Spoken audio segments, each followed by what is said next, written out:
IPL থেকে বাংলাদেশের pacer Mustafizur রহমানকে বাদ দেওয়া হয়েছে।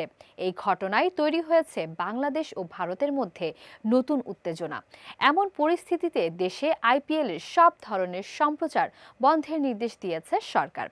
এমন আবহে ভারতীয় চ্যানেল দেশের সম্পূর্ণ বন্ধ রাখার আহ্বান জানিয়েছেন বর্ষিয়ান চলচ্চিত্র অভিনেতা মাসুদ পারভেজ, যিনি সোহেল রানা নামেই জনপ্রিয়। 5 জানুয়ারি সোহেল রানা তার ভেরিফাইড ফেসবুক আইডি থেকে একটি পোস্ট করে লেখেন, আমাদের টেলিভিশন যতক্ষণ ভারতে প্রচার করতে না পারবে ততক্ষণ ভারতের টেলিভিশনও আমাদের দেশে সম্পূর্ণ বন্ধ রাখতে হবে। এছাড়াও আরেকটি পোস্টে ভারতীয় কন্টেন্টের সমালোচনা করে সোহেল রানা লেখেন, ভারতীয় টেলিভিশনের বউ শাশুড়ি ঝগড়া মার্কা নাটক আমাদের সামাজিক বন্ধনকে ছিন্ন বিচ্ছিন্ন করে দিচ্ছে।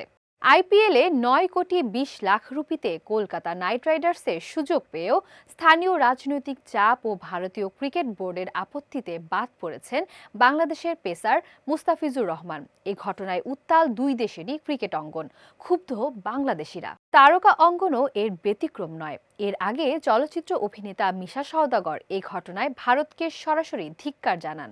সেই ধারাবাহিকতায় এবার দেশের সংস্কৃতি ও সামাজিক প্রেক্ষাপট রক্ষায় ভারতীয় চ্যানেল বন্ধের দাবি তুললেন সোহেল রানা।